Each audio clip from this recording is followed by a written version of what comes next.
Line ಟಿವಿಯ top ನ್ಯೂಸ್ಗೆ ಸ್ವಾಗತ. ನಾನು ಬಸವರಾಜು.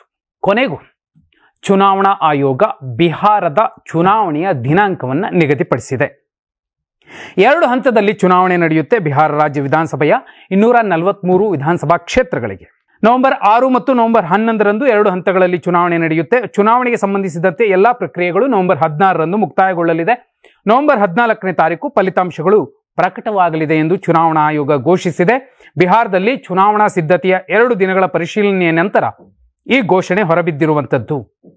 2020ರ ವಿಧಾನಸಭಾ ಚುನಾವಣೆ ಏನು ಬಿಹಾರದಲ್ಲಿ ನಡೆಯಿತು, ಆ ಸಂದರ್ಭದಲ್ಲಿ 3 ಹಂತಗಳಲ್ಲಿ ಚುನಾವಣೆ ನಡೆದಿತ್ತು. ಅಲ್ಲಿನ 243 ವಿಧಾನಸಭಾ ಕ್ಷೇತ್ರಗಳ ಪೈಕಿ ವಿಧಾನಸಭೆಯಲ್ಲಿ NDA ಪ್ರಸ್ತುತ 131 ಸ್ಥಾನಗಳನ್ನು ಪಡ್ಕೊಂಡಿದ್ರೆ, ಮಹಾಮೈತ್ರಿಕೂಟ ಮಹಾಗಠಬಂಧನ್ ಏನಿದೆ 111 ಸ್ಥಾನಗಳನ್ನು ಹೊಂದಿತ್ತು.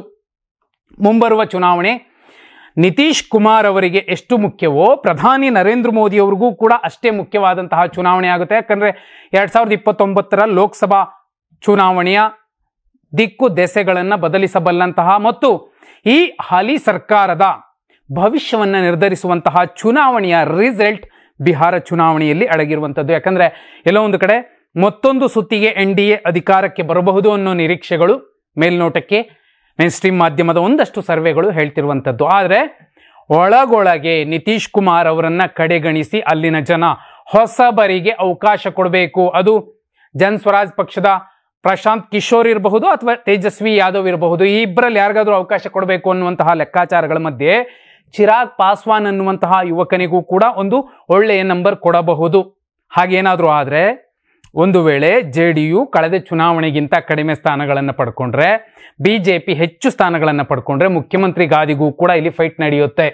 ಆಂತರಿಕ ಕಚ್ಚಾಟ ಆಗುತ್ತೆ NDA ಕೂಟದಲ್ಲಿ ಅನ್ನುವಂಥದ್ದು ಮಹಾಗಠಬಂಧನ ಲೆಕ್ಕಾಚಾರ. ಆದಾಗ್ಯೂ ಸುಲಭದ್ದಲ್ಲ ಬಿಹಾರದ ರಿಸಲ್ಟ್. NDAಗೆ ಮೈತ್ರಿಕೂಟಕ್ಕೂ ಕಷ್ಟನೇ.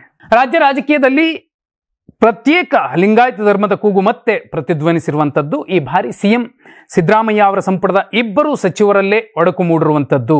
ಪ್ರತ್ಯೇಕ ಲಿಂಗಾಯತ ಧರ್ಮಕ್ಕೆ MB ಪಾಟೀಲ್ ಆಗ್ರಹಿಸಿದರೆ ವೀರಶೈವ ಲಿಂಗಾಯತ ಎಂದು ಈಶ್ವರ್ ಖಂಡ್ರೆ ಅವರು ವಾದಿಸ್ತಿರುವಂಥದ್ದು. ಅಂದರೆ ಲಿಂಗಾಯತ ಪ್ರತ್ಯೇಕ ಧರ್ಮ ಅನ್ನೋದಕ್ಕಿಂತಲೂ ವೀರಶೈವ ಲಿಂಗಾಯತ ಎರಡೂ ಕೂಡ ಒಂದೇ ಅನ್ನುವಂಥದ್ದು ಈಗ ಖಂಡ್ರೆ ವರ್ಸಸ್ MB ಪಾಟೀಲ್ರ ಮಧ್ಯೆ ಒಂದು ಯುದ್ಧ ನಡೀತಿರುವಂಥದ್ದು. ಆದರೆ ಬಹುದೊಡ್ಡ ಸಂದೇಶವನ್ನು ಸಾರಿದಂತಹ ಭಕ್ತಿ ಭಂಡಾರಿ ಬಸವಣ್ಣನವರು ಇಡೀ ವ್ಯವಸ್ಥೆಗಳ ಎಲ್ಲ ಸಂಕೋಲೆಗಳನ್ನು ಕಿತ್ತು ಬಿಸಾಕಿ ಸಮಾಜದ ಕನಸು ಕಂಡವರು. ಅವರು ಬಯಸಿದ್ದೇನೋ ಇವತ್ತು ನಡೀತಿರುವಂಥದ್ದು ಮತ್ತೇನೋ ಅನ್ನುವಷ್ಟರ ಮಟ್ಟಿಗೆ ಈಗ ಚರ್ಚೆ ನಡೀತಿರುವಂಥದ್ದು. ಸ್ವಾಮೀಜಿಗಳು ಅದರಲ್ಲಿ ಯುದ್ಧಕ್ಕೆ ತೊಡೆತಟ್ಟಿ ನಿಂತಿರುವಂತಹ ಸಂದೇಶಗಳಿದಾವಲ್ಲ. ಜಗಜ್ಯೋತಿ ಬಸವೇಶ್ವರರು ನಿಜಕ್ಕೂ ಇವೆಲ್ಲವನ್ನೂ ನೋಡಿದ್ರೆ ಯಾವ ರೀತಿ ಅದನ್ನು ವಿಶ್ಲೇಷಿಸ್ತಿದ್ರೋ ಗೊತ್ತಿಲ್ಲ. ನನ್ನ ನಿಲುವೇನಿಲ್ಲ, ಜನರ ನಿಲುವೇ ನಮ್ಮ ನಿಲುವು, ಅವ್ರು ಏನು ಬರೆಸ್ತಾರೋ ಅದನ್ನೇ ಬರೆದುಕೊಳ್ತೀವಿ, ಹೀಗಂತ CM ಸಿದ್ದರಾಮಯ್ಯ ಅವರು ಗದರಿಸಿರುವಂತಹ ಒಂದು ಘಟನೆ ಕೊಪ್ಪಳದಲ್ಲಿ ನಡೆದಿರುವಂಥದ್ದು. ಅದು ಕೂಡ ತಮ್ಮ ಸಹೋದ್ಯೋಗಿ ಶಿವರಾಜ್ ತಂಗಡಗಿ ಅವರಿಗೆ ಒಂದು ಆವಾಜ್ ಆಗ್ತಾರೆ. ಯಾಕಂದರೆ ಮಾಧ್ಯಮದವರೊಂದು ಪ್ರಶ್ನೆ ಕೇಳ್ತಾರೆ, ಲಿಂಗಾಯತ ಪ್ರತ್ಯೇಕ ಧರ್ಮದ ಬಗ್ಗೆ ನಿಮ್ಮ ನಿಲುವೇನು ಅಂತ. ನನ್ನ ನಿಲುವೇನು ಇಲ್ಲ, ಅವ್ರೇನು ಬರೆಸ್ತಾರೋ ಅದನ್ನೇ ತಗೋತೀವಿ ಅನ್ನೋದನ್ನ ಹೇಳುವ ಸಂದರ್ಭದಲ್ಲಿ ಪತ್ರಕರ್ತರ ಮಾತುಗಳನ್ನು ಮುಖ್ಯಮಂತ್ರಿಗಳಿಗೆ ಅರ್ಥೈಸುವ ಒಂದು ಪ್ರಯತ್ನ ಮಾಡೋದಕ್ಕೆ ಶಿವರಾಜ್ ತಂಗಡಿ ಅವ್ರಿಗೂ ಹೋದಾಗ ಈ ಥರದ ಒಂದು ಮಾತನ್ನು ಹೇಳಿರುವಂಥದ್ದು. ಅಷ್ಟೇ ಅಲ್ಲ, ಅಲ್ಲಿ ಇನ್ನೂ ಒಂದು ಮಾತು ಬರುತ್ತೆ, ನವೆಂಬರ್ ಕ್ರಾಂತಿ ಗೀಂತಿ ಏನಿಲ್ಲ, ಅದೆಲ್ಲ ನಿಮ್ಮ ಭ್ರಾಂತಿ ಅನ್ನೋ ಮೂಲಕ ಬೇರೆ ದಾಟಿಯಲ್ಲಿ CM ಸಿದ್ದರಾಮಯ್ಯ ಅವರು ಉತ್ತರ ಕೊಟ್ಟಿರುವಂಥದ್ದು. ಕೊಪ್ಪಳದಲ್ಲಿ ಮುಖ್ಯಮಂತ್ರಿ ಸಿದ್ದರಾಮಯ್ಯ ಅವರು ಸರ್ಕಾರಿ ಕಾರ್ಯಕ್ರಮದಲ್ಲಿ ಭಾಗಿಯಾಗಿದ್ದರು. ಈ ಸಂದರ್ಭದಲ್ಲಿ ಹೊಗಳಿಕೆ ಕಾರ್ಯಕ್ರಮವಾಗಿ ಇಡೀ ಒಂದು ವೇದಿಕೆ ಮಾರ್ಪಾಡಾಗಿತ್ತು. ಭಾಷಣ ಮಾಡಿದ ಎಲ್ಲ ಸಚಿವರು ಸಿದ್ದರಾಮಯ್ಯ ಅವರನ್ನು ಹೊಗಳೋದ್ರಲ್ಲೇ ಫುಲ್ ಬ್ಯುಸಿಯಾಗಿದ್ದರು. ಅದರಲ್ಲೂ ಜಮೀರ್ ಅಹಮದ್ ಖಾನ್ ಅವರ ಭಾಷಣ ಆರಂಭದಿಂದ ಕೊನೆಯ ತನಕ ಸಿದ್ದರಾಮಯ್ಯಮಯವಾಗಿತ್ತು. ಅಧಿಕಾರಕ್ಕೆ ಬಂದ 1 ತಿಂಗಳಲ್ಲೇ ಸಿದ್ದರಾಮಯ್ಯನವರು 5 ಗ್ಯಾರಂಟಿಗಳನ್ನು ಕೊಟ್ಟಿದ್ದಾರೆ. ಈ ಹಿಂದೆ 2013-18ರವರೆಗೆ ಕಾಂಗ್ರೆಸ್ ಸರ್ಕಾರದಲ್ಲಿ 1,80,253 ಮನೆ ಕೊಟ್ಟಿದ್ದೇವೆ. BJP ಏನಾದರೂ 1 ಮನೆ ಕೊಟ್ಟಿದೆ ಅನ್ನೋದಾದರೆ ಈ ಕ್ಷಣಕ್ಕೆ ನಾನು ರಾಜೀನಾಮೆ ಕೊಡ್ತೀನಿ, ಅದನ್ನು ಸಾಬೀತು ಮಾಡಲಿ ಅನ್ನುವಂತಹ ಒಂದು ಸವಾಲನ್ನು ಜಮೀರ್ ಅಹಮದ್ ಖಾನ್ ಅವರು ಎಸೆದಿರುವಂಥದ್ದು. ಉಳಿದಂತೆ ಅಲ್ಲಿದ್ದಂತಹ ವೇದಿಕೆಯಲ್ಲಿದ್ದಂತಹ ಎಲ್ಲರೂ ಕೂಡ ಸಿದ್ದರಾಮಯ್ಯ ಅವರನ್ನು ಹೊಗಳಿ ಹೊನ್ನ ಶೂಲಕ್ಕೆ ಹೇರಿಸಿದ್ರು. ಯಾಕಂದರೆ ಕೆಲಸ ಮಾಡಿದಾಗ ಹೊಗಳ್ತಾರೆ, ಅನಗತ್ಯವಾಗಿ ಹೊಗಳ್ತಾ ಇದ್ರೆ ಅದನ್ನು ನಾಯಕರಾದವರು ಅನುಮಾನದಿಂದಲೇ ನೋಡಬೇಕು. ಅದನ್ನು ಕೂಡ ಸಿದ್ದರಾಮಯ್ಯ ಅವರು ಮಾಡಿರಬಹುದು. ಇಲ್ಲ ಅಂದರೆ ವ್ಯವಸ್ಥೆ 13-18 ಸಿದ್ದರಾಮಯ್ಯ ಈಗಿಲ್ಲ ಅನ್ನುವಂಥದ್ದೇನಿದೆ, ಅಂತಹ ಖಡಕ್ ಸಿದ್ದರಾಮಯ್ಯ ಈಗ ಕಾಣಿಸ್ತಿಲ್ಲ ಅನ್ನುವಂಥದ್ದೇನಿದೆ, ಆ ಚರ್ಚೆಯ ಮೇಲೇನೆ ಜನ ಮುಂದುವರಿತಾರೆ. ಸೆಪ್ಟೆಂಬರ್ 22ರಿಂದ ಜಾತಿಗಣತಿ ಶುರುವಾಗಿದ್ದು ಅಕ್ಟೋಬರ್ 7ರೊಳಗೆ ಮುಗಿಸಲು ಸರ್ಕಾರ ಡೆಡ್ಲೈನ್ ಫಿಕ್ಸ್ ಮಾಡಿದೆ. ಗೃಹ ಸಚಿವ ಡಾಕ್ಟರ್ ಜಿ ಪರಮೇಶ್ವರ್ ಅವರು 80% ಸಮೀಕ್ಷಾ ಕಾರ್ಯ ಮುಗಿದಿದೆ ಅಂತ ಹೇಳ್ತಿರುವಂಥದ್ದು. ಆದರೆ ಹಲವು ಕಾರಣಗಳಿಂದ ಸಮೀಕ್ಷೆ ಪೂರ್ಣಗೊಳ್ಳುವ ಸಾಧ್ಯತೆ ಕಡಿಮೆ. ಗಡುವು ವಿಸ್ತರಣೆ ಬಗ್ಗೆ ಹೇಳಲಾಗ್ತಿದೆ, ಆದರೆ ಇನ್ನೂ ಕೂಡ ಫೈನಲ್ ಆಗಿಲ್ಲ. ಮಂಗಳವಾರದ ಮಹತ್ವದ ಸಭೆಯಲ್ಲಿ ಅದೊಂದು ಕೂಡ ಕ್ಲಿಯರ್ ಆಗಬಹುದು, ಗಡುವನ್ನು ಮುಂದಕ್ಕೆ ಹಾಕ್ಬೋದು. ಡೆಡ್ಲೈನ್ ಏನು ಕೊಟ್ಟಿದ್ರು ಅದನ್ನು ಮುಂದುವರಿಸುವಂತಹ ಸಾಧ್ಯತೆಗಳಿದೆ. ಆದರೆ ಈ ಜಾತಿ ಗಣತಿಯನ್ನ ನಿಜಕ್ಕೂ ಯಾರು ವಿರೋಧಿಸ್ತಾ ಇದ್ದಾರೆ? ಅವರು ಸಾಮಾಜಿಕ ನ್ಯಾಯದ ವಿರುದ್ಧ ಇದ್ದಾರೆ. ಕಾರಣ ಇಷ್ಟೇ, ಬ್ರಿಟಿಷರ ಕಾಲದಲ್ಲಿ 1931ರಲ್ಲಿ ಜಾತಿ ಗಣತಿ ಆಗಿದ್ದು ಬಿಟ್ರೆ 30ರಲ್ಲಿ, ಈಗ ಇನ್ನು 5 ವರ್ಷ ಹೋದರೆ 100 ವರ್ಷಗಳಾಗತ್ತೆ. ಅದೇ ಹಳೆಯ ಲೆಕ್ಕ ಇಟ್ಕೊಂಡು ಹಸಿದವರ ಹೆಸರು ಹೇಳ್ಕೊಂಡು ಉಣ್ತಿರೋರು, ಉಂಡಿರೋರು, ತಿಂದು ತೇಗಿರೋರು, ಉಣ್ಣುತ್ತಲೇ ಇರುವವರು, ಇವರೆಲ್ಲರೂ ಕೂಡ ನಾಳೆಯಿಂದ ನಮ್ಮ ತೆಟ್ಟೆಗೆ ಬೀಳುವ ಅನ್ನ ಅಥವಾ ಪದಾರ್ಥಗಳು ಬೇರೆ ಏನಿರಬಹುದು ಅದು ಕಮ್ಮಿ ಆಗುತ್ತೆ ಅನ್ನೋ ಆತಂಕದಲ್ಲಿ ಕೆಲವರು ವಿರೋಧಿಸ್ತಿರಬಹುದು. ಇದನ್ನೇ ಕಾಂಗ್ರೆಸ್ ನಾಯಕ BK ಹರಿಪ್ರಸಾದ್ ಅವರು ಹೇಳಿದ್ದು. ಇಷ್ಟು ದಿನ ಹಾಲು, ಬೆಣ್ಣೆ, ಮೊಸರು, ತುಪ್ಪ ತಿಂತಿದ್ದವರು ನಾಳೆಯಿಂದ ಸಿಗೋದಿಲ್ಲ ಅನ್ನೋ ಕಾರಣಕ್ಕೆ ವಿರೋಧ ವ್ಯಕ್ತಪಡಿಸ್ತಿದ್ದಾರೆ ಅಂತಿದ್ದಾರೆ. ಆದರೆ ಹಿಂದ ಮತದಾರರು ಈ ಸಲ ಜಾಗೃತವಾಗಿದ್ದಾರೆ. ಈ ಸಲ 2023ರಲ್ಲೇ ತೋರಿಸಿದ್ದಾರೆ. ಆ ಜನ ಯಾರೆಲ್ಲ ಜಾತಿಗಣತಿಯನ್ನು ವಿರೋಧಿಸ್ತಾರೆ ಅಂತಹ ನಾಯಕರಿಗೆ ಅದ್ಯಾವುದೇ ಪಕ್ಷ ಇರಲಿ, ಪಕ್ಷ ಭೇದ ಮರೆತು ಪಾಠ ಕಲಿಸ್ತಾರೆ ಅನ್ನುವಂಥದ್ದು ಕೂಡ ಬಹುಮುಖ್ಯ ವಿಚಾರ. ಮಧ್ಯಪ್ರದೇಶ ಮತ್ತು ರಾಜಸ್ಥಾನದಲ್ಲಿ ನಡೆದ ಕೆಮ್ಮಿನ ಸಿರಪ್ ದುರಂತದ ನಂತರ ಕರ್ನಾಟಕ ಸರ್ಕಾರವೂ ಕೂಡ ತುರ್ತು ಕ್ರಮಗಳನ್ನು ಕೈಗೊಂಡಿದೆ. ಆರೋಗ್ಯ ಮತ್ತು ಆಹಾರ ಸುರಕ್ಷತೆ ಬಗ್ಗೆ ಹೆಚ್ಚಿನ ಆದ್ಯತೆ ನೀಡಿದಂತೆ ಮಕ್ಕಳಿಗೆ ನೀಡುವ ಕೆಮ್ಮಿನ ಸಿರಪ್ ಬಗ್ಗೆಯೂ ಕೂಡ ಗುಣಮಟ್ಟದ ಔಷಧವನ್ನು ಕೊಡೋದಕ್ಕೆ ಆರೋಗ್ಯ ಸಚಿವರು ನಿರ್ಧರಿಸಿರುವಂಥದ್ದು. ಈ ಕಾಫ್ ಸಿರಪ್ ಕರ್ನಾಟಕದಲ್ಲಿ ಯಾವುದೇ ರೀತಿಯ ಸರಬರಾಜು ಆಗಿಲ್ಲ ಅನ್ನೋದನ್ನು ಕೂಡ ಸ್ಪಷ್ಟವಾಗಿ ಹೇಳಿರುವಂಥದ್ದು. ಸರ್ಕಾರ ಈಗ ಸಿರಪ್ ತಯಾರಿಕೆ ಮಾಡುವ ಎಲ್ಲ ಕಂಪನಿಗಳ ಮಾದರಿ ಸಂಗ್ರಹಣೆ ಮತ್ತು ತಪಾಸಣೆ ಮಾಡ್ತಿದೆ. ಜಾರಿ ಅಧಿಕಾರಿಗಳಿಗೆ ಕಟ್ಟುನಿಟ್ಟಿನ ನಿಗಾ ಇಡಲು ನಿರ್ದೇಶನ ನೀಡಲಾಗಿದೆ. 1-2 ದಿನಗಳಲ್ಲಿ ಮಾದರಿ ತಪಾಸಣೆಯ ರಿಪೋರ್ಟ್ ಬರುತ್ತದೆ ಮತ್ತು ತುರ್ತು ಎಚ್ಚರಿಕೆಯ ಕ್ರಮ ಕೈಗೊಳ್ಳಲಾಗುತ್ತದೆ. ಇಲಾಖೆಯನ್ನು ಚುರುಕುಗೊಳಿಸಿ ಪಾರದರ್ಶಕತೆಯೊಂದಿಗೆ ಔಷಧ ಗುಣಮಟ್ಟದ ಮಾನದಂಡಗಳ ಅನುಸರಣೆಯನ್ನು ಪರಿಶೀಲನೆ ಮಾಡಲಾಗ್ತಿದೆ ಅಂತ ಹೇಳಿದ್ದಾರೆ. ಒಂದು ವೇಳೆ ಇಂತಹ ನಿಯಮಗಳನ್ನು ಯಾರಾದರೂ ಉಲ್ಲಂಘಿಸಿದ್ರೆ ಅವರ ವಿರುದ್ಧ ಕಠಿಣ ಕ್ರಮ ತಗೋತೀವಿ ಅಂತ ಹೇಳಿರುವಂಥದ್ದು.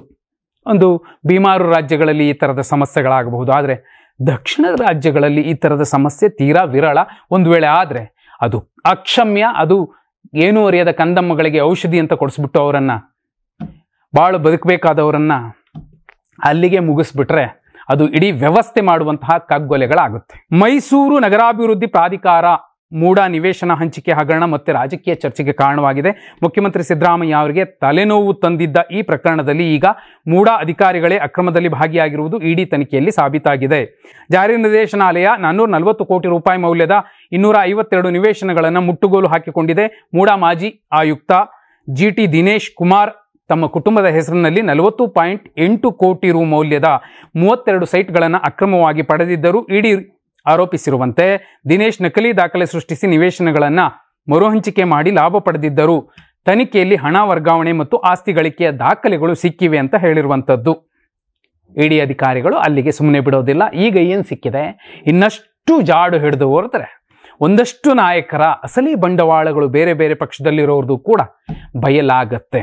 ಸುಪ್ರೀಂ ಕೋರ್ಟ್ ಇಂದು ಸುಪ್ರೀಂ ಕೋರ್ಟ್ನಲ್ಲಿ ನಡೆಯಬಾರದಾದಂತಹ ಒಂದು ಘಟನೆ ನಡೆದಿರುವಂಥದ್ದು. ನೋಡಿ, ಭಾರತೀಯ ನ್ಯಾಯ ವ್ಯವಸ್ಥೆಯಲ್ಲೇ ಒಂದು ಸೌಹಾರ್ದತೆಗೆ ಬಹುದೊಡ್ಡ ವೇದಿಕೆಯಾಗಿದ್ದದ್ದು ಮತ್ತು ನಿಜ ನ್ಯಾಯ ಅಲ್ಲಿ ಸಿಗತ್ತೆ ಅನ್ನುವಂತಹ ನಿರೀಕ್ಷೆ ಏನಿತ್ತು ಜನರಲ್ಲಿ, ಅಂತಹ ಜಾಗದಲ್ಲಿ ಗೌರವಾನ್ವಿತ ಮುಖ್ಯ ನ್ಯಾಯಮೂರ್ತಿಗಳು, ಸುಪ್ರೀಂ ಕೋರ್ಟ್ನ ಮುಖ್ಯ ನ್ಯಾಯಮೂರ್ತಿಗಳು BR ಗವಾಯಿ ಅವರ ಮೇಲೆ ಶೂ ಎಸೆಯುವಂತಹ ಪ್ರಯತ್ನ ನಡೆದಿರುವಂಥದ್ದು. ತಕ್ಷಣವೇ ಆರೋಪಿಯನ್ನು ವಶಕ್ಕೆ ತೆಗೆದುಕೊಂಡು ನ್ಯಾಯಾಲಯದಿಂದ ಹೊರಕ್ಕೆ ಕರೆದುಕೊಂಡು ಹೋಗಿದ್ದಾರೆ. ಅವರ ವಿರುದ್ಧ ಕಠಿಣ ಕ್ರಮಕ್ಕೆ ಎಲ್ಲರೂ ಕೂಡ ಆಗ್ರಹಿಸ್ತಿರುವಂಥದ್ದು. ಈ ಪ್ರಕರಣವನ್ನು ಪ್ರತ್ಯಕ್ಷರಾದರೂ ಗಮನಿಸದಂತೆ ಆರೋಪಿಯು ಭಾರತದ ಸನಾತನ ಅವಮಾನವನ್ನು ಸಹಿಸುವುದಿಲ್ಲ ಎಂದು ಘೋಷಿಸಿದ್ದಾರೆ. ನ್ಯಾಯ ಮತ್ತು ಧರ್ಮವನ್ನೂ ಕಾಪಾಡಲಿಕ್ಕೆ ನ್ಯಾಯಾಂಗ ವ್ಯವಸ್ಥೆ ಬೇಕು. ಇದು ದ್ವಾಪರ ಯುಗ, ಮತ್ತೊಂದು ಯುಗ ಅಲ್ಲ. ನ್ಯಾಯ ವ್ಯವಸ್ಥೆ ಕಟ್ಟುನಿಟ್ಟಾಗಿದ್ದರೆ ಮಾತ್ರನೇ ಧರ್ಮಗಳನ್ನು ಕೂಡ ಉಳಿಸ್ಕೊಳ್ಳೋದಕ್ಕೆ ಸಾಧ್ಯ ಆಗತ್ತೆ. ಆದರೆ ಒಬ್ಬ ಅತ್ಯಂತ ದಮನಿತ ಧ್ವನಿ ಇಲ್ಲದ ಸಮುದಾಯದ CJIಗೆ ಶೂ ಎಸಿತೀವಿ, ಅದು ಸನಾತನ ಧರ್ಮದ ಹೆಸರಿಡ್ಕೊಂಡು ಅಂದರೆ ಯಾವ ಮೆಸೇಜನ್ನು ಕೊಡ್ತಿದ್ದೀವಿ, ಯಾವ ಮೆಸೇಜನ್ನು ಸಮಾಜ ತಗೋತಿದೆ? ಅದು ಎಂಥವನೇ ವಕೀಲ ಆಗಿರಲಿ, ಅವನಿಗೆ ಅತ್ಯಂತ ಕಟ್ಟುನಿಟ್ಟಿನ ಶಿಕ್ಷೆ ಆಗಬೇಕು, ಕಠಿಣ ಶಿಕ್ಷೆ ಆಗಬೇಕು. ಒಬ್ಬ CJIಗೆ ಶೂ ಎಸೆಯೋದಕ್ಕೆ ಹೋಗ್ತಾರೆ ಅಂದರೆ ನಾಳೆ ಅಲ್ಲಿಗೆ ಧ್ವನಿ ಇಲ್ಲದ ಶೋಷಿತ ದಮನಿತ ಸಮುದಾಯಗಳು ನ್ಯಾಯಕ್ಕಾಗಿ ಹೋದಾಗ ಯಾವ ರೀತಿ ವರ್ತಿಸಬಹುದು? ಈ ನೆಲದ ಅತ್ಯುಚ್ಚ ಸ್ಥಾನದಲ್ಲಿರುವಂತಹ ನ್ಯಾಯಮೂರ್ತಿಗಳಿಗೆ ಈ ಥರದೊಂದು ಅಪಮಾನ ಆಗ್ತಿದೆ ಅನ್ನೋದಾದರೆ, ಅದು ಧರ್ಮದ ಆಧಾರದಲ್ಲಿ ಅಥವಾ ಧರ್ಮ ಅನ್ನೋ ಕಾರಣಕ್ಕೋಸ್ಕರ ನಾವು ಅವ್ರಿಗೂ ಶೂ ಎಸಿತೀವಿ ಅನ್ನೋದಾದರೆ ಏನು ಮೆಸೇಜ್ ಕೊಡ್ತಿದೆ ಸಮಾಜ? ಅಥವಾ ಯಾವ ಮಾನದಂಡ ಇಟ್ಕೊಂಡು ಆ ವ್ಯಕ್ತಿ ಇಂತಹ ಮಾತುಗಳನ್ನು ಆಡಿರಬಹುದು? ಅತ್ಯಂತ ನಾಚಿಕೆಗೇಡಿನ ಸಂಗತಿ. ಸುಪ್ರೀಂ ಕೋರ್ಟ್ ನಿವೃತ್ತ ನ್ಯಾಯಮೂರ್ತಿ ಗೋಪಾಲಗೌಡರ ಹುಟ್ಟುಹಬ್ಬದ ಕಾರ್ಯಕ್ರಮದಲ್ಲಿ ಆಂಧ್ರ ಪ್ರದೇಶದ DCM ಪವನ್ ಕಲ್ಯಾಣ್ ಅವರು ಭಾಗವಹಿಸಿದ್ರು. ಚಿಕ್ಕಬಳ್ಳಾಪುರ ಜಿಲ್ಲೆಯ ಚಿಂತಾಮಣಿಯಲ್ಲಿ ನಡೆದ ಈ ಕಾರ್ಯಕ್ರಮದಲ್ಲಿ ಪವನ್ ಕಲ್ಯಾಣ್ ಅವರನ್ನು ನೋಡಲು ಕಿಕ್ಕಿರಿದ ಜನ ತುಂಬಿದ್ರು. ಅವರನ್ನು ಕಣ್ತುಂಬಿಕೊಳ್ಳೋದಕ್ಕೆ ಜನ ಓಡೋಡಿ ಬರ್ತಿದ್ರು. ಆಂಧ್ರ DCM ವೇದಿಕೆ ಮೇಲಿರ್ತಿದ್ದಂತೆ ಓಜಿ ಓಜಿ ಘೋಷಣೆ ಮುಗಿಲು ಮುಟ್ಟಿತ್ತು. ಇವು ದೃಶ್ಯಗಳನ್ನು ನೋಡೋದಕ್ಕೆ ಎಲ್ಲರೂ ಕೂಡ ಸಂಭ್ರಮಿಸಿದ್ರು. ಆದರೆ ಅವರು ಕನ್ನಡದಲ್ಲೇ ಭಾಷಣ ಮಾಡಿದ್ರು. ಇವೆಲ್ಲವೂ ಸರಿ. ಆದರೆ ಇಲ್ಲಿಂದ ಕುಮ್ಕಿ ಆನೆಗಳನ್ನು ತಗೊಂಡೋಗಿ ಅವರ ಕೃಷಿಕರಿಗೆ ಒಳಿತಾಗೋದಕ್ಕೋಸ್ಕರ ಅವರು ಶ್ರಮಿಸಿದಂಥವರು ನಮ್ಮದೇ ಇದೇ ಚಿಕ್ಕಬಳ್ಳಾಪುರ, ಕೋಲಾರ, ತುಮಕೂರು ಭಾಗಗಳಲ್ಲಿ ಬೆಳೆಯುವಂತಹ ಒಂದು ಗುಣಮಟ್ಟದ ಮಾವಿನ ತಳಿಯನ್ನು ಅಲ್ಲಿ ಬ್ಯಾನ್ ಮಾಡಿದಾಗ ಅವತ್ತು ಈ ಪವನ್ ಕಲ್ಯಾಣ್ ಅವರು ಹೇಳಬೇಕಾಗಿತ್ತು, ನಾವಲ್ಲಿಂದ ಕುಮ್ಕಿ ಆನೆಗಳನ್ನು ತಂದಿದ್ದೀವಿ, ಅವರ ಬೆಳೆಗಳನ್ನು ಕೂಡ ನಾವು ಗೌರವಿಸಬೇಕು, ನಮ್ಮವ್ರು ತಗೊಂಡ್ಲಿ ಬಿಟ್ಟರೆ ಬಿಡಲಿ, ಅದನ್ನು ಬ್ಯಾನ್ ಮಾಡುವಂಥದ್ದೇನಿದೆ ಅಂತ ಪ್ರಶ್ನೆ ಮಾಡಬಹುದಿತ್ತು. ಅದು ಒಂದಾದರೆ, ಇದೇ ಕಾಂತಾರದ ವಿಚಾರಕ್ಕೆ ಪವನ್ ಕಲ್ಯಾಣ್ ಫ್ಯಾನ್ಸ್ ವರ್ಸಸ್ ಕನ್ನಡದ ಸಿನಿಮಾ ಅನ್ನೋ ಮಟ್ಟಿಗೆ ಒಂದು ವ್ಯವಸ್ಥೆ ಸೆಟ್ ಆಯ್ತಲ್ಲ. ಅವತ್ತವ್ರೇನೋ ಹೇಳಿದ್ರು ವೇದಿಕೆ ಮೇಲೆ, ಇಲ್ಲ ಕಲೆಗೆ ಯಾವುದೇ ಭಾಷೆಯ ಹಂಗಿರೋದಿಲ್ಲ ಅದಿರೋದಿಲ್ಲ ಅಂತ. ಆದಾಗ್ಯೂ ಕಾಂತಾರ ಅಂತ ಪಕ್ಕಕ್ಕಿಡೋಣ, ಕನ್ನಡದ ಸಿನಿಮಾವನ್ನು ಅಲ್ಲಿ ಎಷ್ಟರ ಮಟ್ಟಿಗೆ ಟ್ರೋಲ್ ಮಾಡಿದ್ರು ಅಂದರೆ, ಕನ್ನಡದ ಸಿನಿಮಾದ ತಾಕತ್ತಿನ ಎದುರಲ್ಲಿ ಓಜಿ ಏನಾಗಬೇಕು ಅದಾಯಿತು. ಸುಮಾರು 40 ಕೋಟಿಗಳು ಲಾಸ್ ಆಯಿತು. ಡಿಸ್ಟ್ರಿಬ್ಯೂಟರ್ಗಳು ಅದನ್ನು ಕೊಂಡ್ಕೊಂಡು ದೊಡ್ಡ ಸಹವಾಸ ಮಾಡಿಬಿಟ್ವ ಈ ಸಿನಿಮಾ ತಗೊಂಡು ಅನ್ನುವಷ್ಟರ ಮಟ್ಟಿಗೆ ಬೇಸರ ಮಾಡಿಕೊಂಡ್ರು. ಅದು ಯಾರೇ ಇರಲಿ, ಯಾವ ರಾಜ್ಯದ ಮುಖ್ಯಮಂತ್ರಿಗಳೇ ಇರಲಿ, ಏನೇ ಇರಲಿ, ಈ ನೆಲದ ನನ್ನ ರಾಜ್ಯದ ರೈತರಿಗಿರಬಹುದು, ಜನಕ್ಕಿರಬಹುದು, ಭಾಷೆಗಿರಬಹುದು, ನೆಲಕ್ಕಿರಬಹುದು, ಅದಕ್ಕೇನಾದ್ರೂ ಅಪಮಾನ ಯಾರೇ ಮಾಡಿದ್ರು, ನೋವು ಮಾಡಿದ್ರು, ಅದನ್ನು ನಾವು ಖಂಡಿಸ್ಲಿಲ್ಲ ಅಂದರೆ ಇನ್ನು ಯಾವ ಸೀಮೆಗೆ ಈ ನೆಲದ ಮೇಲೆ ನಾವು ಇರಬೇಕು? ಸುಮ್ಮನೆ ಸಿರಿಗನ್ನಡಂ ಗೆಲ್ಗೆ ಸಿರಿಗನ್ನಡಂ ಬಾಳ್ಗೆ ಅಂತ ಭಾಷಣ ಮಾಡ್ಲಿಕ್ಕೆ ಅಷ್ಟೇ ಹೇಳಬೇಕಾಗುತ್ತೆ. ಸೂಪರ್ ಸ್ಟಾರ್ ರಜನಿಕಾಂತ್ ಅವರು ಯಾವುದೋ ಒಂದು ಕಾರ್ಯಕ್ರಮದಲ್ಲಿ ಸೀದಾ ಸಾದಾ ತಟ್ಟೆಗೆ ಹಾಕಿಸ್ಕೊಂಡು ತಿಂತಿರುವಂತಹ ಒಂದು ದೃಶ್ಯ ಎಲ್ಲ ಕಡೆ ವೈರಲ್ ಆಗ್ತಿರುವಂಥದ್ದು. ಅದರಲ್ಲಿ ತುಂಬ ವಿಶೇಷ ಏನಿಲ್ಲ. ಅವರು ಸೂಪರ್ ಸ್ಟಾರ್ ಅಂಥವರು ಎಲ್ಲಿ ಬೇಕಾದರೂ ಬೀದಿ ಬದಿಲಿ ಕೂತ್ಕೊಂಡು ತಿಂತಿದ್ದಾರೆ ಅನ್ನೋದಷ್ಟೇ ಇಲ್ಲಿರುವಂತಹ ಸುದ್ದಿ. ಇದು ಇವತ್ತಿನ ಪ್ರಮುಖ ಸುದ್ದಿಯಾಗಿತ್ತು. ನಾಳೆ ಕೂಡ ಪ್ರಮುಖ ಸುದ್ದಿಗಳೊಂದಿಗೆ ಸಮಗ್ರವಾಗಿ ಸರಳವಾಗಿ ಹೇಳುವಂತಹ ಪ್ರಯತ್ನ ಮಾಡ್ತೀನಿ. ಶುಭರಾತ್ರಿ. ಧನ್ಯವಾದ.